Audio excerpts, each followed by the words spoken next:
Kia ora, my name's Rhonda Tibble. My whakapapa spreads the entire eastern seashore, all the way from the east coast whānau Apanui, all the way down to Ngāti Kahungunu Ngāi Tahu. Kia ora. That's my Māori side, but my Pākehā side is 7 generations here to the Tairāwhiti, and my names are Lockwood, Sydney, Reedy, Tibble, Milner.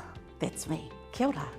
I'm running for council because I believe in Tairāwhititanga. What does that mean? I believe that here in the Eastland part of the world, we've got the greatest capacity of people that punch really high for the capability right here.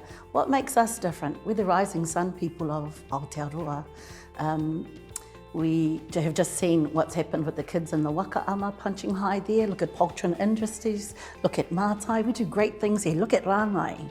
And that comes out of the fabric of the whakapapa that's here, Māori, Pākehā, and all our diverse whakapapa that's here.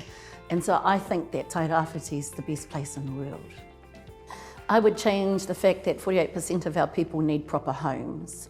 I would change that simply because that drag with them not being properly having their needs met means that they can't elevate to be able to contribute to the gross domestic product of the city. What does that mean? When people are in settled homes, their families can thrive, they can go into meaningful work, and they can elevate their children's outcomes.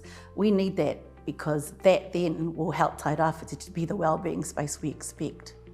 The greater development of more education that gives them the capacity to believe in independence of self and the pursuit of self in ways that can elevate their opportunities. I believe that there is so much going on at the moment that doesn't allow our children's brains to fly.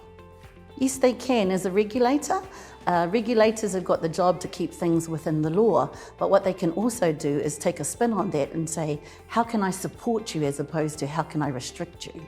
That's a really different conversation. It's attitudinal, and it looks towards the aspect of, instead of holding you to task, looking at how we can help you to elevate. Absolutely. Why? Because the arts is the space that gets the least sunshine inside the school curriculums. If you have a look, the sciences largely get that. Even technology doesn't get as much sunshine as the sciences do. What is it about the arts? It's multidimensional. It is able to bring the creative of the waves and brain metering, but also too, it brings new solutions that emerge out of that creativity. We need to encourage creativity because in that, this mind and the heart sing and soar.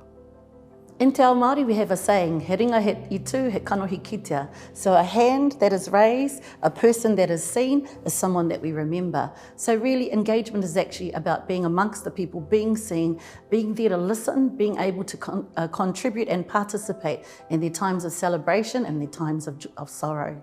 If you're not there, then how will the people know how to relate to you? They can't relate to somebody who sits in the office all day. Supporting a unique Māori cultural society is about being able to share time with people to understand the unique value that they bring through the lens of their culture. Because you know, we wouldn't have all this culture if it didn't bring something valuable as its unique identifier. So actually spending enough time with the other cultures to be able to understand how you can help them contribute their awesomeness to the development of Tairāwhiti. So I saw that. How would I spend that? I'd have to be clear about what is our most pressing needs. We understand wastewater, we understand our resource allocation model. I think before spending could happen, you need to actually understand the territory and be clear about what is priority based upon the information available. Otherwise, it's hazardous spending. This region is the most beautiful region in Aotearoa. It's full of amazing people because it is the people that give the experience of coming to the Tairāwhiti. When we value our people, then we value each other. When we acknowledge the uniqueness and the difference, we bring acceptance of that. When we can accept each other, we can then see the value we all add. That together, holistically and combined, is a mighty force, and that's what Tairāwhiti can do when it honours everybody.